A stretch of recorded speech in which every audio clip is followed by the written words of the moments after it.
So I'm a storyteller by nature, and so I'm going to tell you another story.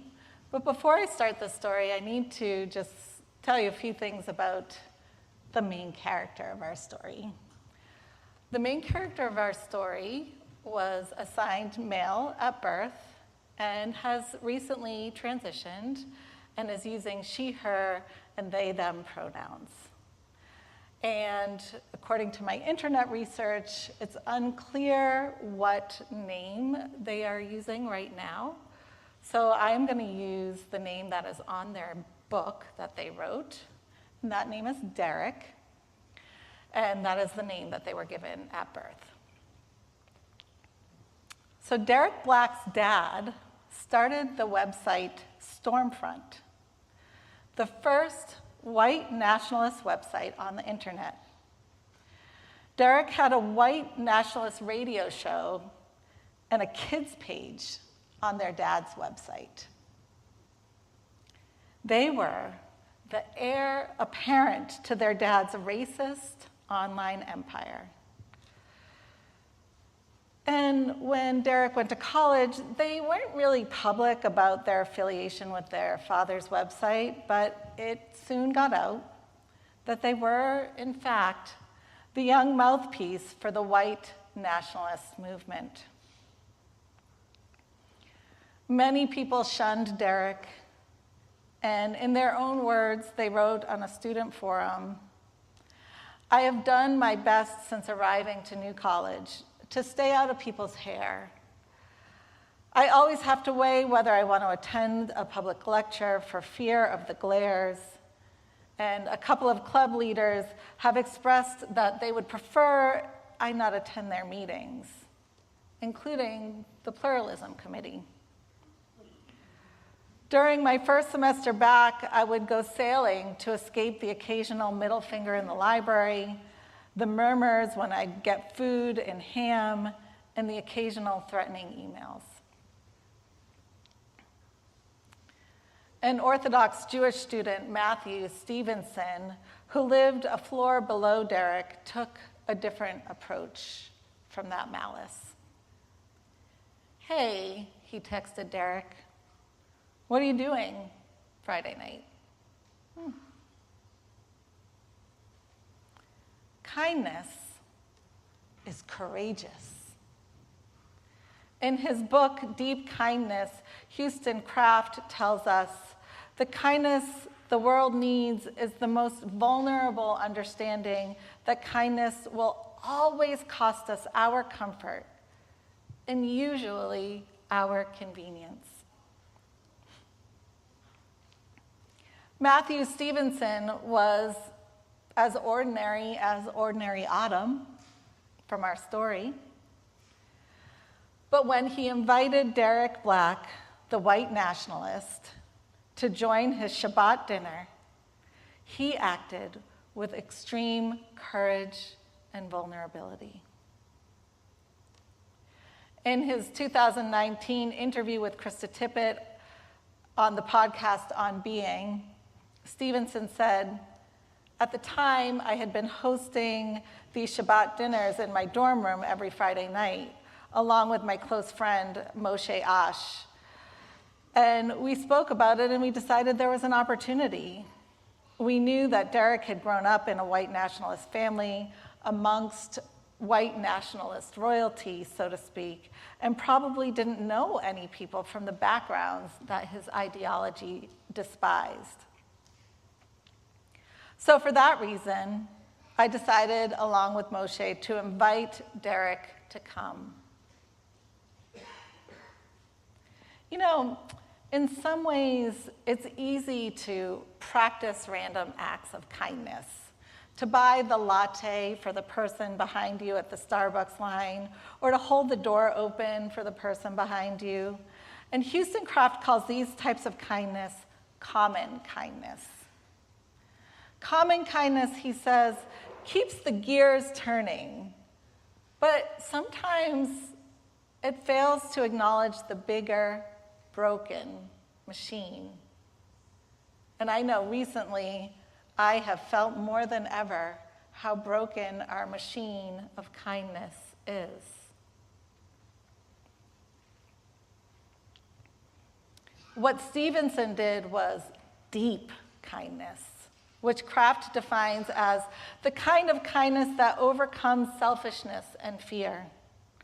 The kind of kindness that can ripple out through a community and bend that arc of moral justice, that moral arc of the universe towards justice.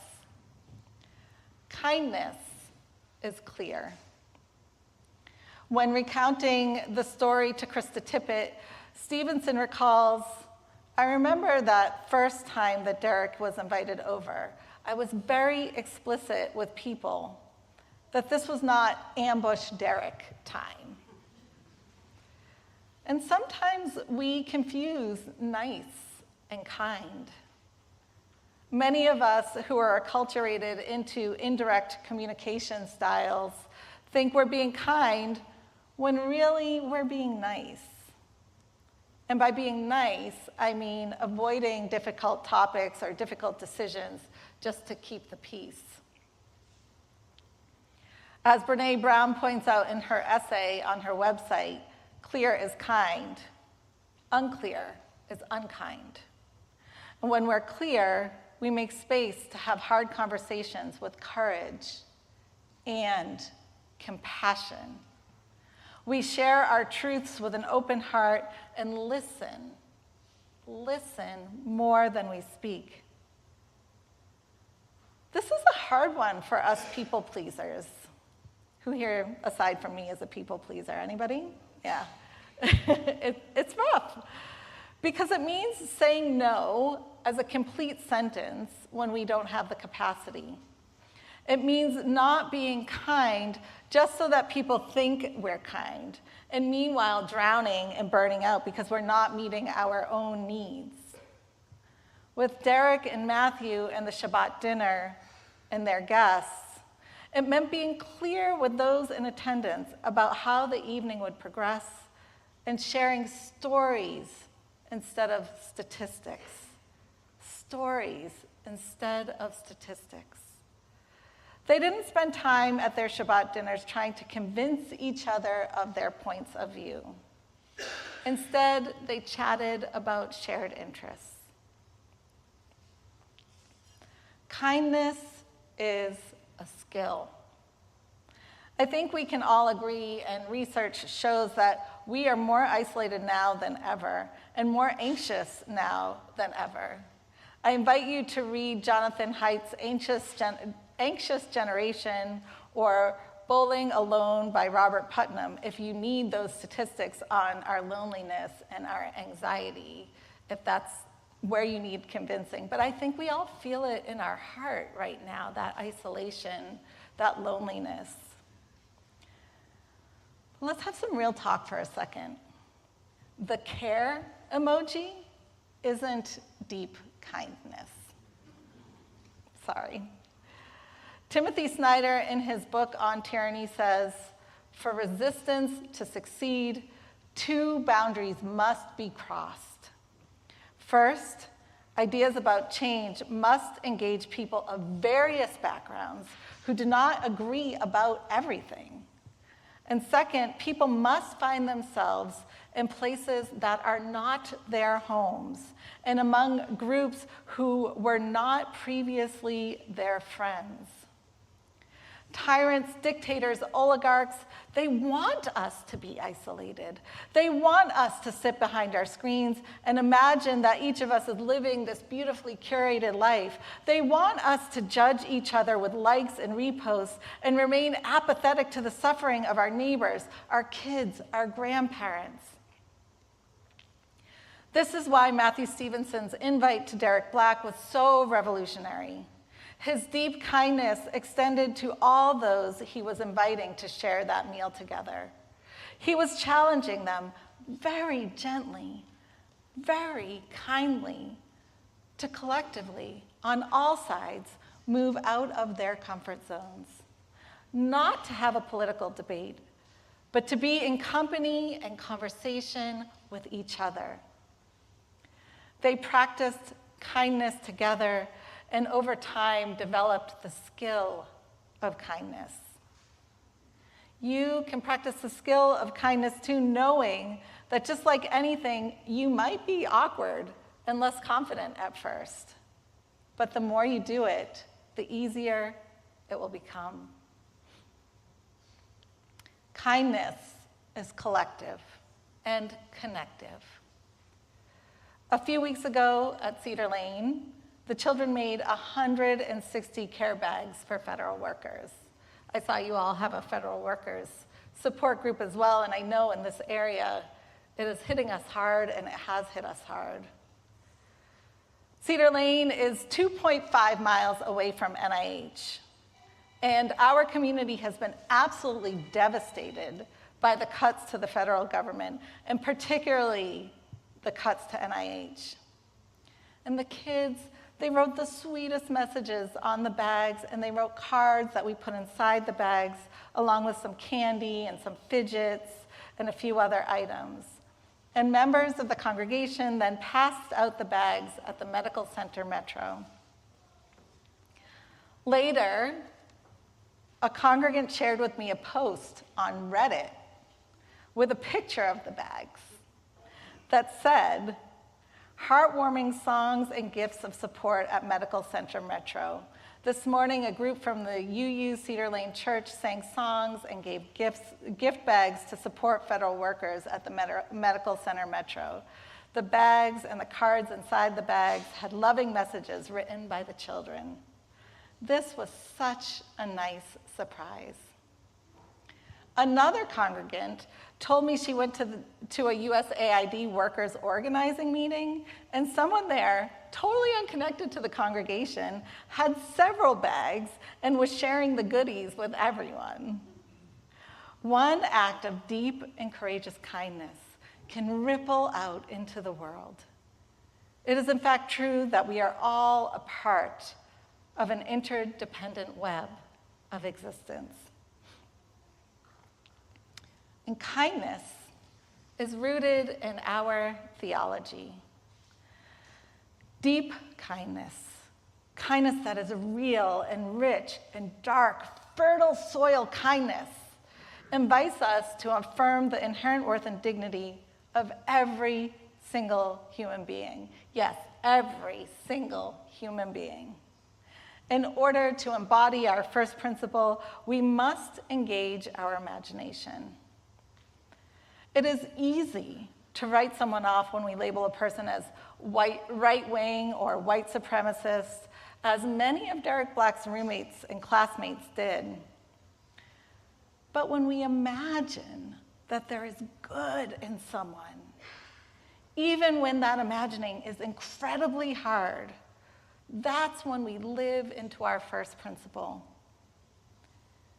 And I will say, I find the first principle to be the most challenging to live into, especially in these times, especially with our current administration. And it is our first principle that most clearly invites us into that deep kindness. And that absolutely does not mean that we have to accept abuse or turn the other cheek in the name of kindness. Our first kindness has to be to ourselves. Our kindness can have clear boundaries because we know clear is kind. And at the same time, as shown by Matthew and Derek, when we imagine a different way forward, new horizons and possibilities open up. Derek and Matthew forged a 2-year friendship that lasted throughout college. Derek continued to go to the Shabbat dinners every Friday night, and they denounced white nationalism. They wrote in 2013, "I acknowledge that I have said things as well as my actions may have been harmful to people of color, people of Jewish descent, activists striving for opportunities and fairness for all, and others affected. It was not my intention then, and I will not contribute to any cause that perpetuates this harm in the future." Who would have imagined that the son of the leader of Stormfront would have written those words?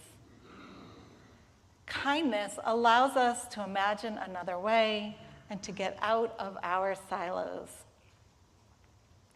And my friends, kindness is the antidote to tyranny.